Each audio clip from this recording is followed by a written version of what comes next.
Hi, friends. All right. Good morning, everybody. It's Friday morning, June 13th. I didn't realize it was Friday the 13th. I'm sure there's something to be said about that. Thanks for joining me for the TEDx recap, guys. Yeah, thanks for having us. Yeah. So we are here on LinkedIn Live. If you're rewatching this, comment anyway, and we'll monitor the chats afterwards so we can answer your questions. I'm James Lee. I'm the CEO and co-founder of Bella Groves. We're a dementia education and care company just outside of San Antonio. I started the think tank in the senior living industry, and Adria and I have hung out there before. Mike has been delaying that for a few years, but he's going to get there this year. Yes. So that's me, and these are my friends, Adria and Mike. Adria, do you want to say hi? Yeah, hi, I'm Adria Thompson. I'm a speech language pathologist and owner of Be Light Care, where I create dementia videos on social media. And I'm also a faculty member at Eastern Kentucky University in their speech language pathology department. I'm also a TEDx speaker. I was like, we got to tag that now to the Yeah, I have to add that every time. Yeah, in fact, I think I'm just going to put it in my background from now on. So, and this is Mike Wang. Mike, you want to say hi? Hi, everyone. I'm Mike Wang. I am a TEDx speaker, and I'll get that out of the way first. I am the founder and chief clinical officer of Inspiren. Inspiren builds AI ecosystems for senior living. We work with an amazing team of nurses, clinicians, engineers, and very, very happy to be here. Adria and James have been heroes of mine for a very long time. I was telling Adria that her content was the very first one I ever reposted on LinkedIn, and James and I have become super close. And what an honor it is to be here with both of you. This is definitely a dream come true. You're always so serious, Mike. That's so nice. Build us up, and yeah, I appreciate it, man. I feel like I should have done a better job. I mean every word. Well, let's dive right in, guys. For the folks who have joined us, say hi, ask your questions. So let's start with the application process for TEDx, why we did it, and then through the course of our conversation, we'll also go through what it was like being selected. We'll probably spend a lot of our time on the preparation part. I think the three of us had very different experiences with that. And then behind the scenes, the day of the event, Adria's was in March, Mike's was in April, mine was in May, and Adria's and Mike's videos are already out, so you can watch those. And then last, we'll end with how we all might leverage this experience. And if there's anybody that is in the process of applying for TEDx or wants to, ask your questions. We definitely want to help you out. We want to see more of our peers on that stage. So let's get started. Applications. Who wants to start? Adria, since you went first with your TEDx experience, what was your application process like? And also, why'd you do it? Why'd you apply?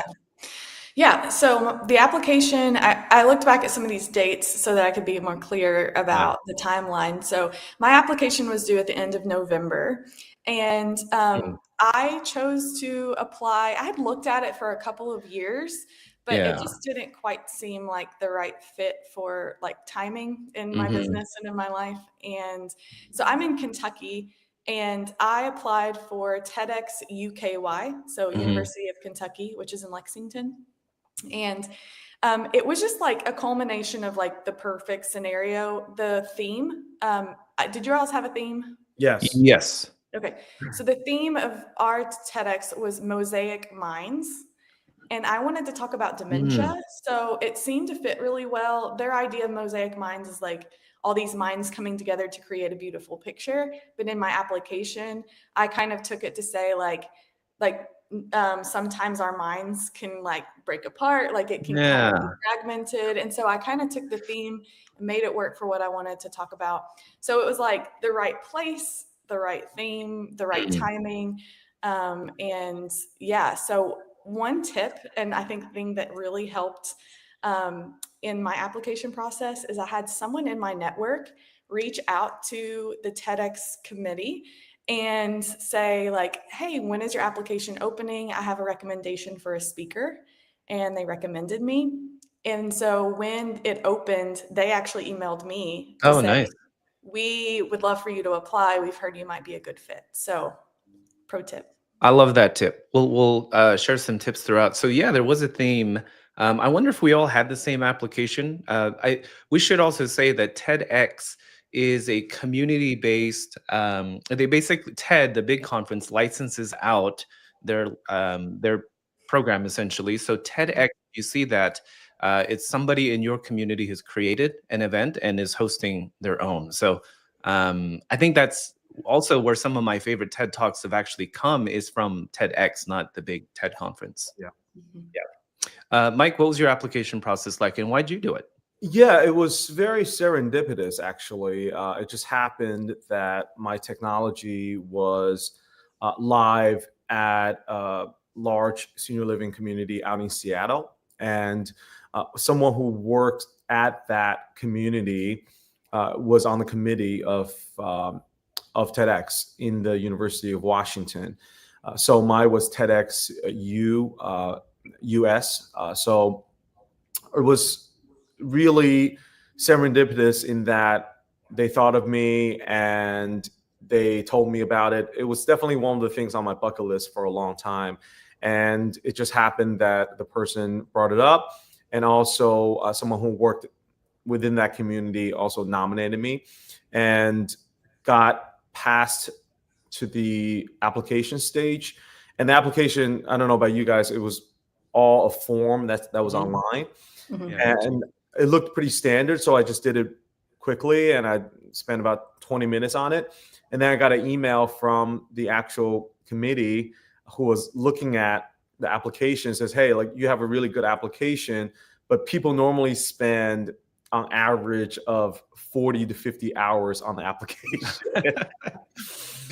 So I was like, oh, I didn't know that. So let me redo it. So instead of following the application online, I filled everything out, but I actually wrote out an entire 2 pages of what my talk was going to be. And that ended up being the template and the foundation of what my talk eventually was.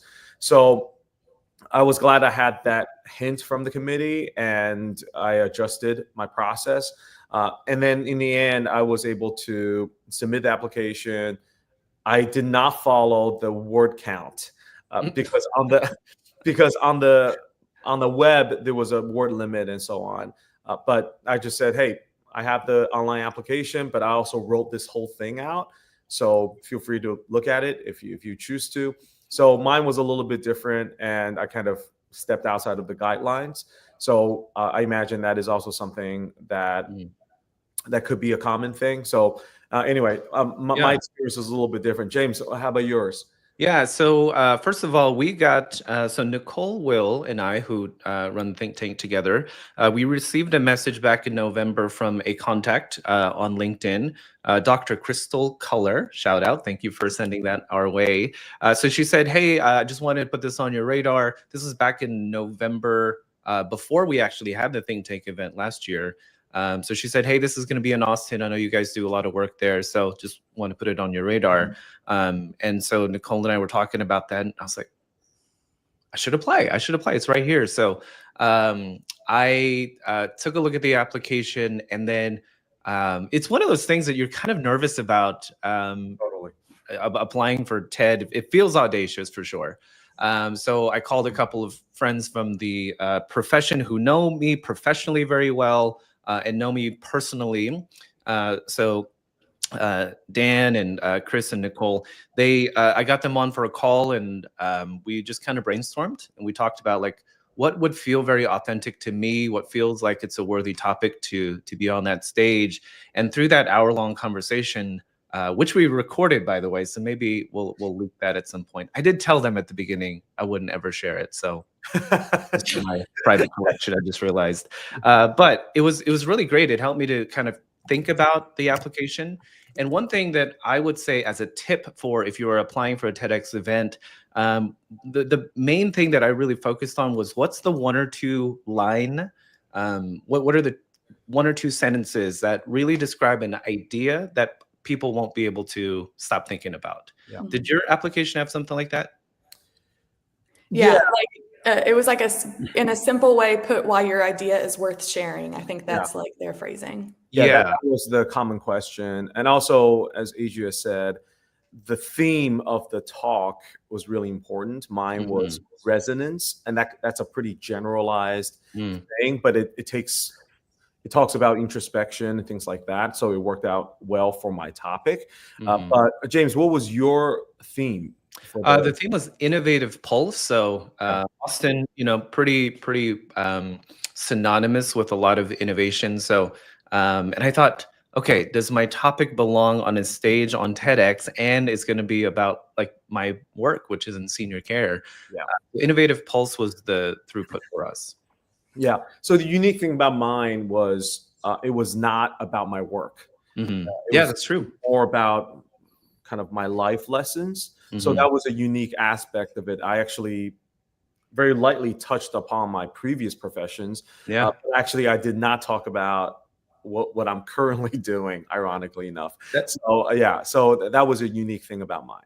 That's a really good point, that TEDx is actually very specific, that this is not a commercial event. Like you actually shouldn't talk about your work, like your business. You should not be self-promoting. This is an idea that should be applicable worldwide. So one of the tips I got was, could your talk make sense to like a 13-year-old in another country? Like, okay, I have to really kind of think about it that way. Correct. And I think all of the speakers at some point, their feedback was to whether dial down on the work, because it's natural to talk about it because you're so passionate about what you do. But during the practice and during the 4 months of preparation time, the coaches did give a lot of feedback on that as well. Yeah. Adria? Yeah, I was going to say, maybe we should say what we talked about. Let's do that. Yeah. So the title of mine is Why We Should Talk About Dementia. And when it comes to the application too, James, you alluded to it, but TEDx is a franchise essentially. And so that franchise can be held, a license can be held by a community member, but in my case, it was a university, and it was actually a group of students. So for me, it was important when I was doing the application to keep that in mind, that it was going to be students who were choosing the speakers, students who were running the entire show, and so I made sure in my Why We Should Talk About Dementia TEDx that I talked about why young people should care about dementia. So that's also a consideration, is to know who is actually TEDx in this space. Yeah. So James, what was your title or your talk? Yeah. So the application, what I thought was, I thought about what idea do I want to share? And the thing that keeps coming back for me is what interesting experience I have in seeing the final chapters of so many people's stories. So like in almost 2 decades of work experience in senior living, it's hard to actually calculate this, but easily in the thousands of seniors that I've known personally. Like I've known their names, their families, their room numbers, and their stories. And there's an interesting pattern that develops after seeing that over and over again. So the title that I submitted under was 1,000 Deathbed Lessons. And the topic itself was around, wisdom gained from this pretty unique lens. Ultimately, what we went with as we kind of whittled the topic and was how to live with less regret. So my coach really gave me a great tip on this. She said, if the audience follows what you're basically, advising them to do, what will they have more of in their lives, or what will they have less of? And I love questions like that really pin you down to a very simple thought. And the more I thought about these lessons, I thought, well, if you do these things, you'll have less regrets in life. So that's how the title ended up. Very cool. Yeah. Mine was crossing the chasm of life. My topic was about how I navigated through some very different careers and purpose-driven areas in my life. So it was more targeted towards kind of giving people the guideline on when and how to successfully transition the different changes in life. So I also had the mind that it is through the University of Washington. There were tons of students in the auditorium, and they are at that point in their life. and there are also those who are thinking about making career changes or something drastically shifting in their life. So my topic was more about using my own story, transitioning from military to healthcare provider to eventually a tech entrepreneur, how kind of those things happen, and just how important it is to have that introspection while you're going through those changes, and to know when the moment is there, and also to know when to jump and when Yeah. to cross over. So yeah, for me, it was just using my own personal story to kind of tell a wider, greater theme in life, which happens to everyone. I loved y'all's talks, by the way. I hope people have seen it already. My video has not come out yet, so you can't. I can't wait to see it. Yeah, and hopefully it gets selected. There is something to be said about that, by the way. A lot of people didn't know it. I didn't know it either. Yeah. Because you're selected and you go on stage and you do your talk, it does not guarantee that you're actually going to be shown and distributed by TED. So there are some guidelines. You may want to look them up if you're going to apply. So there are guidelines that TED provides. Things like what we already shared. It's not commercial. You're not promoting yourself. No false science, nothing like that. So, for me and probably for you too, Adria, there were a lot of they wanted to make sure that anything you said that could be like potentially misconstrued as advice, that had to do with medical or something. They wanted citations, they wanted research. So that was a big part of the talk process. Did you experience that, Yeah. Adria? Yeah, they encouraged me to use like data and cite Yeah. my sources, especially when I talk about like the numbers of people with dementia and Yeah. those kind of things, and Yeah. for them to be super credible. Yeah. So, did you all only apply to your one organization that you ended up speaking with? Oh, did. yeah. It was the only one I knew. So Yeah. it So would my be, understanding is that it's a strategy for some people to apply Yeah. to many TEDx's around the really? Oh, I didn't know that. Yeah. Yeah. Oh, wow. So in our situation, the students told us, like, ended up later, that there were around 70 applicants, and they chose, for us, we had 6 speakers. And one of the 6 that they originally selected was from New Jersey. Okay, we were in Kentucky. And that person was accepted by another TEDx talk because they had just Oh. applied to all the ones that were Jeez. open. It's like college. Yeah, exactly. And so then they had to like fill that spot with another applicant. So that's an interesting application strategy. That is. I didn't know that that was a thing. I thought it was just focusing on one, and that's what I did. Yeah.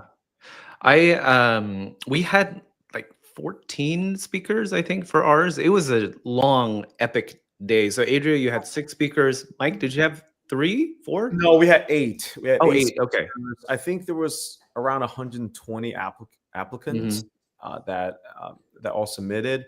I don't think there were any that backed out of it or had conflicts or whatever. For me, it was on my birthday, so talk about one epic day. It was definitely an epic day. But we're gonna get to the process later because it is an intensive process. When I first started, I said 15 minutes on stage. How hard can this possibly be? But it was definitely a gauntlet of preparation and nerves and all of that. So, we get to talk about that later. It took over my life for a little while. I'm not. Oh, I'm it not definitely gonna did. lie. Yeah. So let's talk about the preparation process. That was a big, bulk of this. So I applied in November, and then the talk was originally scheduled, I think, for March. So it was like late February, and I hadn't heard back from them. So it's like, well, I guess I didn't get selected. And then randomly, I saw the email. Congratulations, you've been selected. I was like, oh my God, that means we have like a week to prepare. But it turns out they pushed the event to May. And so originally it was going to be earlier in the year. So I really put it out of my mind that I didn't get selected and I was going to try again later. But got selected. And then we had about 3 months and change to prep. It was way more intensive than I expected it to be. I thought there were a lot of good parts of it. And I actually think there were a few drawbacks to the way that we prepared. So I'll start off with that, and then maybe you guys can talk about your experiences. So all the positive stuff about TEDx. I did not realize in the very beginning that you had to like write your script. So we wrote a script. And then our coach, my coach was Dr. Elena Fernandez. She worked with us so much on crafting it, and we had to memorize it. So that's something that people don't probably know about TEDx, is that when you see a speaker on stage and they're like really fluent, and I'm sure there's a small amount of ad-libbing, but for the most part, they have rehearsed it over and over and over. So committing like a 15, 16-minute talk to memory was hard. And then once I did, I actually had kind of an opposite effect of I rehearsed it almost too much. Yeah. And it felt like I was doing a one-act play rather than like giving a talk about something I felt really passionate about, which was very story-based. So I didn't tell my coach or my fellow speakers this, but I actually rehearsed ad-libbing so that on the day of, if I started forgetting my lines, I didn't want to freeze. So I actually, the last week or so, I practiced kind of going off script so that I'd have the muscle memory of not like freezing on stage. Yeah. Yeah. Yeah, that's interesting. So when I applied, or like the last day of the deadline, I found out that I was selected 2 weeks later. So pretty quickly. So I found out like December 12th that I was chosen. And then my talk was in March. So it was, I guess, because it was like over the holidays, like it was right before Christmas and stuff, there was not really much outreach from the team. And so I didn't have to submit my first outline until February 8th. Yeah. Wow. Which is just like 6 weeks before the actual event. And honestly, I had not spent any time on it between the time that I found out and that day. And I had also started teaching at Eastern Kentucky University for the first time. And so I was like in the throes of like creating lectures for my classes. And I'm teaching multiple classes every week.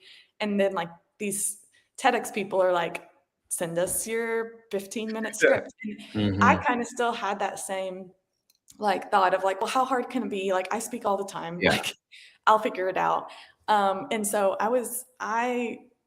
even if you're chosen, you still have to follow their guidelines. And they were kind of like, you have to send us stuff. I kept like kind of trying to avoid them a little bit. I'm a procrastinator through and through, but so I submitted my outline. We had our first like in-person meeting with everybody. It was actually in the lobby of a dorm on campus. And it was 1 month before it was 3 weeks before the event. And we rehearsed in front of some public speaking faculty members from University of Kentucky.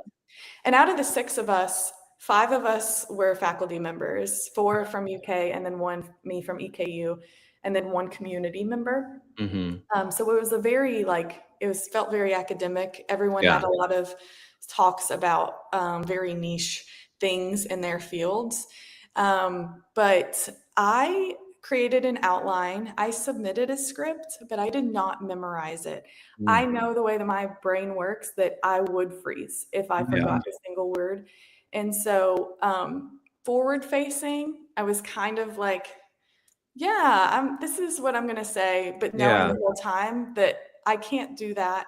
So I wasn't assigned a coach necessarily. There was like a panel of students who they were very gracious with saying like, we'll give you as much feedback as you want. And come to find out, some of the other speakers utilized them a ton and was interacting with them multiple times a week. And I was doing very minimal. So I should have rehearsed more, but I really procrastinated to those last 3 weeks before the event. Yeah. There's a question here by Shelby. Are the coaches specific to TED? Do they assign them to you? So for us, we did. And as far as I know and understand, the person who holds the license, the chairperson of the TEDx license, they select a committee. They're all volunteers, by the way. That's something important to know. Nobody gets paid to do this. These are things you do for your community. It's TED also, so like it's a great resume builder. A lot of the benefit of participating in TED or running it yourself, it's all free time that you're offering to people. So you better know why you're doing it, what you're going to do with it afterwards, how you're going to leverage it. But yeah, we were provided a coach. We rehearsed, I think every Saturday for a while. And then we had an in-person rehearsal in Austin, which was phenomenal, by the way. So we had feedback all the way through. Ultimately, my talk that I submitted in the beginning and what I did on stage was pretty close. I'd say about 90%. It was pretty close. But I also think that there was some rigidity to it that I kind of wished, we could have had a little bit more flexibility. I mean, right down to like, hey, this word in this sentence, I think, is confusing to this kind of point here. And I was like, at some point, it was over analysis of the talk and then memorizing it. So I do think that all of my fellow speakers were amazing. One of the challenges that they experienced was freezing. It's like, oh, okay, what was that next line that I was supposed to say here? So my advice, kind of piggybacking off of everybody, one, realize who your committee is going to be, right? Yeah. So you may have a committee that's a little bit more relaxed. You may have a committee that's like, here are the laws of TED, and here's how you do it. But just know going into it, who your committee is going to greatly influence how you prepare. Yeah, for mine, they had third-party coaches that came in. My coach was actually someone from theater, which really kind of coached me through how actors would do it. And I had to channel my high school. You're so dramatic. I was like, your talk, I was like, this is a one act play. This is a 13, 14 minute play. I had to channel my high school actor awesome, to kind of really, because the story had dramatic parts. Mine definitely had like some cliffhangers and things like that. So I really needed to project that. So my coach was from theater, so she was able to really help me through that. But also, I would not describe the process as any form of relaxed at all. It was, I think, I actually appreciated the fact that they stayed so on top of you, because my life was really, really full, and I was basically just working on my speech on the flights that I was going to different places and so on. The entire time I felt like I was behind. The entire time I felt like I was behind everybody else. But when I actually showed up, so we had 2 days of rehearsals right before the day of the show. So when I got there, when I got to see everybody else, when I got to talk to everybody else, everyone was kind of in the same boat. With me, just the week before, I had a really terrible writer's block. I could not get that last 1/3 of my talk down to really have that dramatic effect and that impact at the very end. So I actually recruited the help of a good friend of mine, Brian Geiser, shout out to Brian, who actually helped me through in crafting that. And also he flew into Seattle the day before the talk and actually was in a hotel, a conference room. That's a nice friend, Mike. That is an amazing friend. So, Brian, if you're watching this, I owe a lot to you. But he gave me that feedback that was just really incredible, that allowed me to kind of break through to actually come up with a really good last segment of the talk.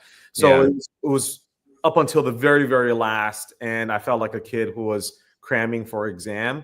But in the end, it kind of worked out really well. I just had the right balance of rehearsal and not having it over rehearsed. And yes, the freezing part was definitely something that was common through all of the speakers. During the rehearsal, there were so many times that I forgot what I was going to talk about next. There were other people that forgot. One thing that's important is they actually have someone off stage that has your full script. And if you really stand up, they would give you like a hint. But nobody actually ended up needing that. But that was kind of a safety net that they did build. See, we did not have that. I was like, I bet Adria didn't have it. Mine feels very relaxed compared to your all's.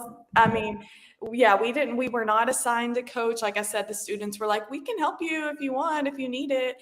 But like when we did our rehearsal, I could tell there was one guy specifically who really went back and forth with the students a lot, did a lot of feedback. Yeah. And when he rehearsed his, first of all, he was so much more polished than the rest of us. I was holding my laptop reading mine, and he was like doing the whole thing. And it was like a very emotional message. And it was the first time I heard his. And by the end of it, I was like in tears. I was like ready to stand up. I was like, Yes. like we quit, the rest of us. But the panel who had interacted with him so much, immediately they were like, okay, so when you were talking about your mom dying, I think you explained that way too long. And they were just like started just giving him feedback, which is like their point. But I was like so offended on his behalf. So I saw that, like, for those of us who the panel, because they didn't know my talk as much, because I hadn't sent it to them. I hadn't. It's total surprise. They were just like, "Oh yeah, that sounds pretty good. Like, here's some tips." And so it was just, I could tell, like, even in the same TEDx experience, like he had a much different experience than I did, and that was because I did not choose to utilize that interaction as much. And how long were y'all's talks? I think mine was like 15 minutes. Strict 15 minutes, no more than 17. That's what I was told. I don't know because my video is not out yet, but I'm sure it's 17. I'm long-winded. We know this. The entire way through, it was like, James, this is great. Cut it. This is good. Cut it. Cut it down. Cut it down. Cut it down. So I bet it landed around 17. One thing that really helped me was question. One thing that really helped me was remembering that nobody else in the audience really knew my script. Yeah, totally. I thought about that a lot. If you messed up on a part, nobody would know. Yeah. Just like giving like a piano recital or something. If you messed up on the part, if you just keep going, eventually you'll figure your way out. For me, there was a very brief moment. I think only I would know. James, I don't know if you picked that up by watching my thing. I lost what I was thinking because someone I wasn't expecting to be in the audience ended up being there, and my mind kind of like got distracted. I had a similar experience. But nobody knows your script, so you can actually. There's a lot of room for messing up. As long as you come back to it, it's fine. Yeah. So I want to answer the question real quick. Josephine had asked, "Can you see your slides?" So I didn't use slides. Both of you guys did. So you want to speak to that? Yeah, absolutely. I'm happy to send it over to you. And also, the slides are on the video in the YouTube. I don't think she meant see your slides. I don't think she meant that. I believe Josephine meant, can you see it while you're on stage? Oh, I see. In the periphery, because the big screen was behind me, so I could. But there are times I definitely look back on it and actually click through. That's another thing, is you have to remember the clicker. You have to kind of remember when to click it. I actually, luckily enough, had some practice with that right before I went on stage. Yeah, they're very strict about what visuals you show. Nothing that you show on the screen can be like a license. Like, you have to have a license for everything you show. I didn't want to use slides, but in the feedback the day I rehearsed, they told me, because I talk about going to the Hogevik, which James, you went with me, and then doing Walk the Talk for Dementia, which is a hike in Spain. It's a big event. And they were just like, I really think that showing some pictures of that experience might add to your talk. And so my slides pretty much were the word dementia, and then a couple of numbers, and then 2 slides of pictures, and that was it. So in our situation, we had just a monitor like down on the floor, a TV that I could see, but by no means do they want you to have like a typical PowerPoint slide of bullet points.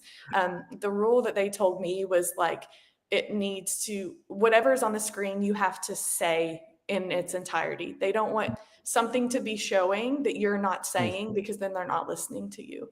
So if you have words on the screen, you need to be like saying that exact thing.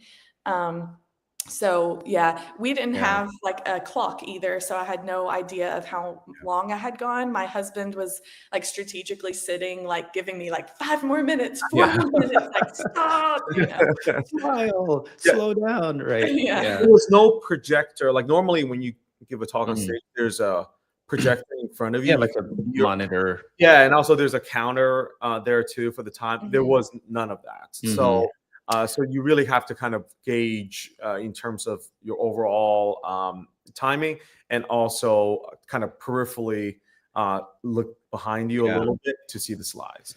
I chose not to do slides, and also the day of, I didn't want my script down in the pit with the person. So all of that was just I wanted to get rid of any reason that I would freeze and not know, Yeah. because my talk was so kind of emotions heavy. I mean, this is about death and how people don't really think about it a lot. Subjects of dementia, loss, regret, like all of those things were part of my talk. So I knew in order to deliver that effectively, the most important part was connecting with the audience Yeah. through story. So the way I structured my talk was that I focused on 3 stories that also lined up with the lessons that I wanted to share. So like there were 3 lessons on how to live with less regret, or how to have less regrets as you get to the end of your life. And then those were each anchored on stories that I know very, very well. And that's another tip I'd provide if you do a TED talk: make it narrative, make it story form, and stick with stories that you know, like inside and out. Because if you freeze on stage, even though some of the speakers at my event did have like those cues, and it helped them to kind of get back on track. I knew if I lost the emotional connection with the audience, like it wouldn't have the big kind of Yeah. crescendo of it all. So I definitely flubbed and forgot some stuff, but I think in the end I'm happy with it. Um, I'll see when I see the video. I am curious. Are you guys happy with your talk? I was very happy with I was, and also I consciously told myself while on stage, take it all in and really remember the experience, really feel it. And I'm really glad I did that, because the chances of being a complete blurb, it was very high. So I made a very conscious effort to really remember the experience, and I think it turned out quite. I would give myself 95. I would say Mhm. 95 out of Nice. 100. So it was an incredible experience. Is that on a curve, Mike? Are you grading on a curve? Or Well, if you're in the class, and then yes, there will be a curve.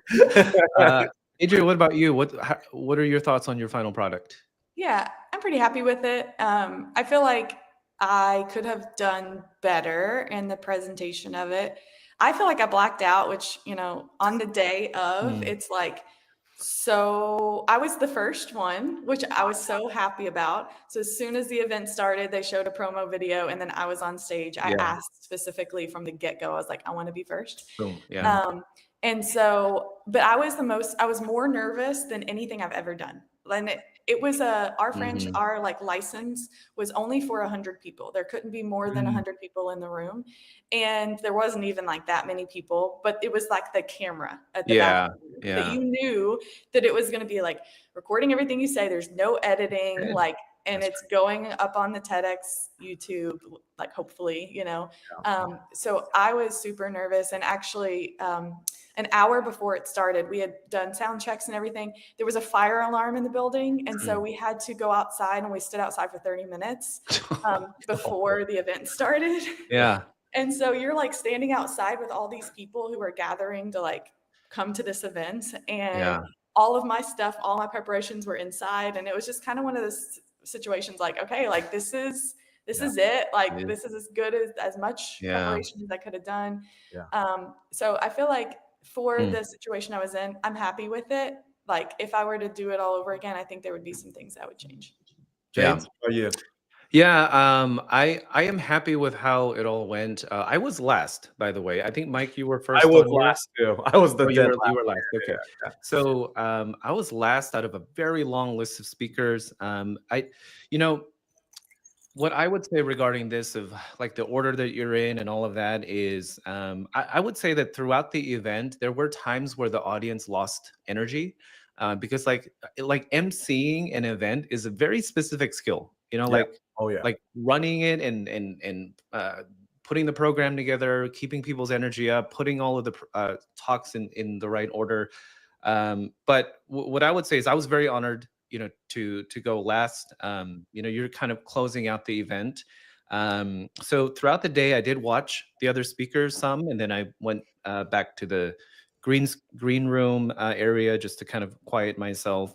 But I remember I don't get nervous talking in front of like our peers and our professionals. Uh, we all do it a lot. I was super nervous for sure. I think there's a gravity of TED that you're like, okay, this is very serious. But a really beautiful thing happened. So while I was backstage waiting for the speaker ahead of me to finish, the stage director who was behind the scenes, he was like, "Hey, what are you talking about?" I don't know if he was supposed to ask me or not, but but it took me out of the moment in a good way. Yeah. And I said, "Hey, I work in the senior care profession, and my talk is about lessons I've learned from taking care of thousands of people and how to have less regret." And immediately he started telling me a story about his friend. So his friend who was actually dying at the time, and he was like, "Oh man, my buddy Mike, he had no regrets. He has no regrets." And he started telling me about him. And so like my nervousness went away because I was just talking to him about his friend Mhm. Mike. And then the person came off, and it was my time to go, and the lights are on there, and you're just like, "Whew," just take a deep breath, Yeah. hit your first line, and yeah, I forgot a lot. I forgot a lot about the experience. So when I watch the video back, it's gonna feel surreal to me. Mhm. Did you guys watch it? I'm assuming immediately after when it aired. I didn't because I wanted some time to lapse Mm, before I catch up what I remember in my head and what the audience yeah, saw. And I'm glad I did that because I just checked it last night. I yeah, just checked it last night, and it was a really cool experience to see it for the first yeah. time, the other perspective. So Mhm. I didn't on purpose, but obviously I was dying to see it because I wanted to see if I messed up or so on. Yeah. Um, How bad did I mess this up? yeah, yeah. But it's good. But yeah, it was a great experience. So I would actually encourage people not to watch it right away, Mm, because let some time go by and let your kind of memories settle, and then when you watch it, it will have the a better impact, and you will feel more what the audience was feeling when they watched it. yeah. Yeah, I took a couple days before I watched it. Like my family who didn't get to come, like they Mm, immediately were like, "Oh, we watched it. It was awesome." And I was just like, I don't like listening to myself. I don't like even watch some of my own videos, which is what I do. So, Oh, not because I'm like self-conscious, but I'm just like, I've heard this before. mhm. Like I did it. I was there. Yeah. I watched Mm, it back, yes, probably about a week later after it was posted, and I was like okay with it. I yeah. was talking slower than I felt like I was talking on stage. Like, on stage, I remember having this moment where I'm like talking, but then I'm thinking, like kind of like you said, Michael, where I'm like, I'm doing this, like, oh my gosh, like I was having a conversation with myself as my mouth was moving. It was like a very out of body experience. But so like now when I look back on it I checked mine, it has like 1,300 views, but Mike, yours has like a Yeah. huge. yeah, I saw it. It was close to 50,000. I was like, how? Your mom's watched it a lot, Mike. I mean, 'cause she's Yeah, I've been just a lot. watching it nonstop on the background. It's all me, actually. But yeah, it was really cool. And also a ton of people reached out to me, and Yeah. also in the audience after the talk, there were a lot of combat veterans in the audience. So it was really cool to receive the feedback and to see kind of the impact of it. And I wouldn't trade it for anything in the world. But Yeah. literally before going on stage and the days leading up to it, James, I think you and I talked about this. I just say to myself, why? Why do I put myself through these? Yeah. Yes, my life. Why? It's as if I have nothing better to do. Right. Why do I put myself through these? But uh, with full honesty, it really does elevate your public speaking Mhm. ability really to the next level. Without Yeah. that pressure, without that kind of intense experience, I feel like I would have stayed stagnant. Yeah. But with this experience, I feel like it did elevate it. I don't know Yeah. if you guys feel the same. Yeah, let's talk about that, and we'll end on this final topic of how we're going to leverage TEDx, the experience, and all of it. Earlier, Mike, you mentioned people that were in your audience. I want to share a little bit about that too. It was so amazing to see so many different parts of my life represented in the audience while I was talking. We had friends, peers from across the country come down specifically for this event, and I was so touched by the fact that people wanted to be here and support that. People, drove down from all areas of Texas, and then I had a moment on stage where I was talking, and a an adult daughter of one of our residents of Bella Groves that I had no idea she was going to be there, but Mm, she was there. I was talking about the experience of supporting people living with dementia and their families, and I'm pretty sure that's April, and it turned out to be. And yeah. so I had, my wife was there, my close friends from college, so many areas of my life were represented there, and I felt really touched by it. I felt an obligation of like, let's honor this moment. And what was really cool about this experience for me was that the two of you also did it, and I think having that experience of knowing this is like we're at a point where the stories that we talk about, the things that we do, the three of us do completely different things, but we all support older adults and the people who love them. So part of the inspiration of doing this LinkedIn Live was, let's talk about it so more of us are on Yeah. stage doing it. 100%. I actually told my family not to come. I said, don't. Don't I got enough pressure. It is like, don't come and make it worse. Yeah. But yeah, I completely agree. I think it was really cool, James, that I was able to share with you first. I think you were actually the first person I shared Mm. the news with. I said, hey, I'm going to do a TED, and then you came back. I think maybe 2 weeks later, hey, I'm going to do it too, and you were telling me that Adria was going to do it. So I felt like I was going through it with two other people that really meant a lot to me. So it wasn't a lonely experience. Yeah. I can imagine that if there are those who are just doing it on their own, didn't know anybody else was doing it, it's a really, I think, much more daunting Yeah. experience. But this wasn't the case. So I'm so thankful that we were able to all kind of Me share too. that together. And yes, definitely echo your message. Hopefully those who are watching this have the idea of being on stage and realize it's not that bad. And if Yeah. if Do it. if I can do it, and anybody can do it, so yeah, I think encouraging more of them to share their stories and to share Yeah. their ideas is great. So what are we going to do? What are we going to do with all of this? Adria, you were first to go. So what are your thoughts? What's kind of your approach related to being a TEDx speaker now? Yeah, I should probably have a better strategy, or like actually have a strategy. But I mean, first off, I like immediately updated all my bios to Totally. include Yeah. TEDx, my website, my Right. LinkedIn.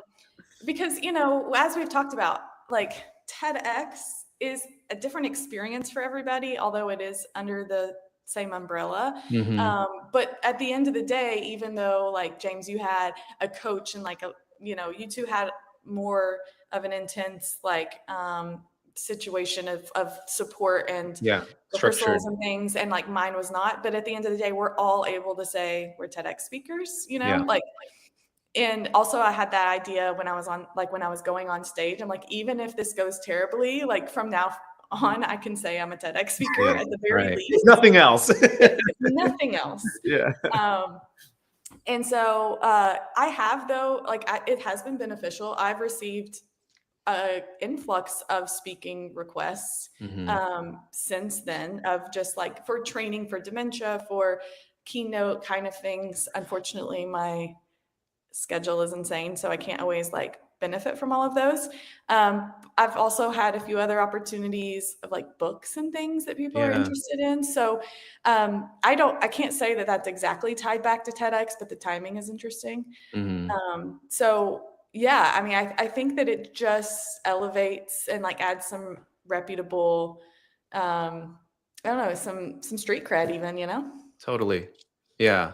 I think what this will certainly grow over time.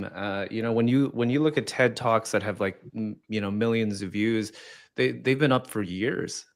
So it's like I think it's great to get hot right out of the gate, but also know this is going to be something that lives on, forever, evergreen content related to TED. So yeah, I think for me, bringing visibility and credibility to the local work that we do with Bella Groves, with Think Tank, is really, really cool. And the way I think about any accolade that you get, any kind of badge that you get for yourself, I really think it's in service of the people that you're helping.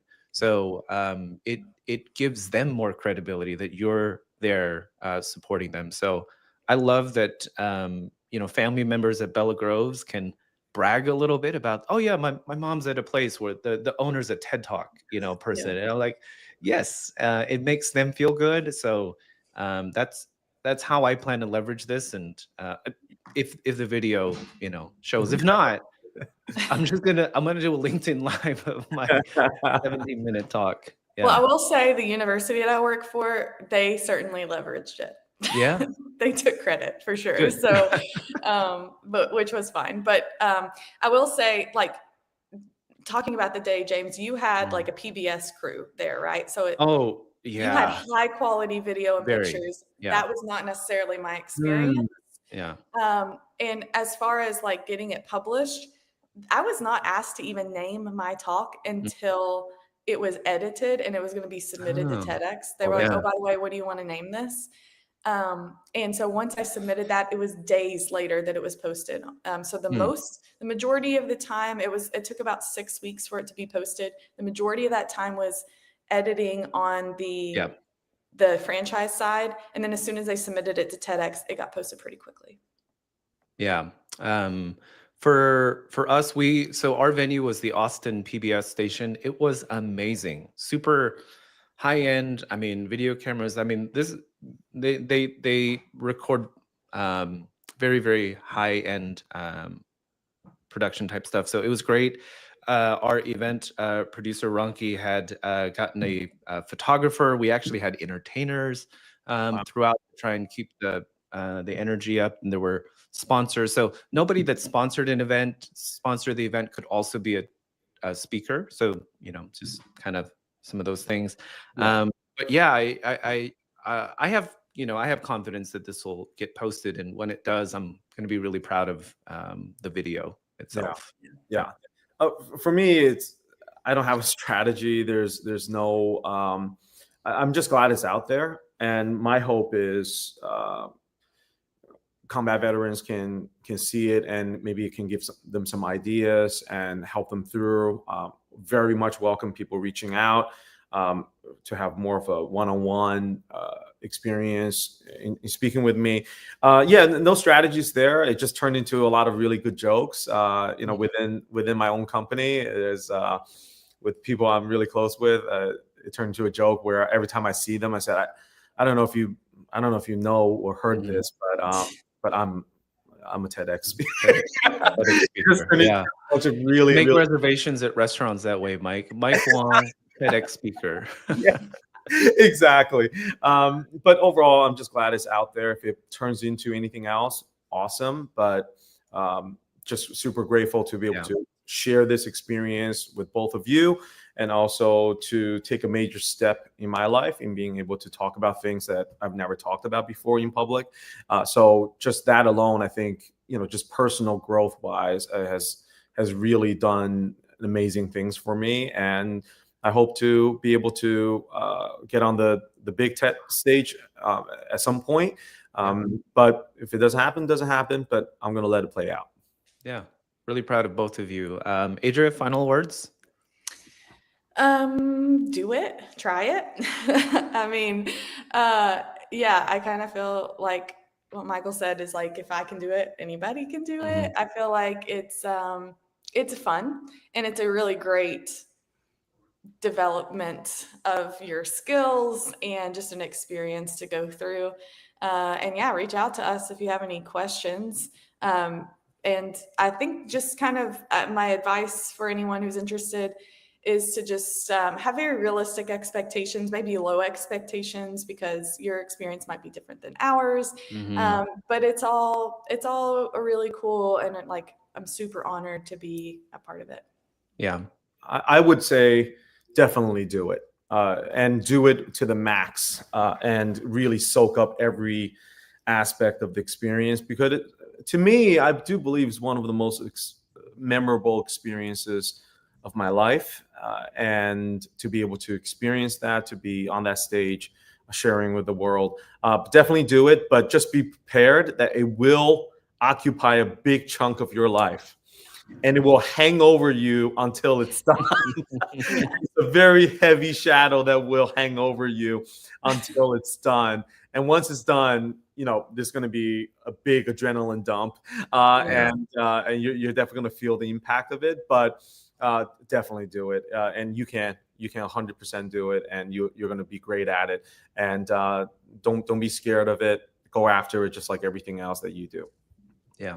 Y'all are awesome. Really proud of both of you, and for myself for doing it too. And I think if I could share a final word for everybody, that isn't just do it. Sorry, Nike.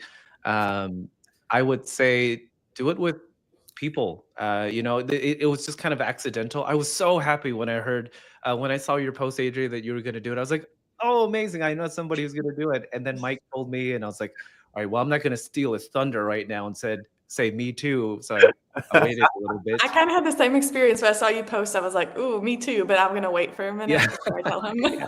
I was like, let's everybody have their moment. But I was so relieved that there were people that I knew and were friends that were going through the experience. So if you get a chance, if you have a group, if you have your people, and you don't live in the same town, apply together. I think that would be really great. Yeah. The work that we do as a profession, one of the things that's been really big for me recently is that our stories and our speaking and all of that, it needs to happen outside of our own circles, in the mainstream audience. Adria, you do a phenomenal job of that through your social media presence. Mike and I typically, we tend to talk a lot internally within the senior living profession.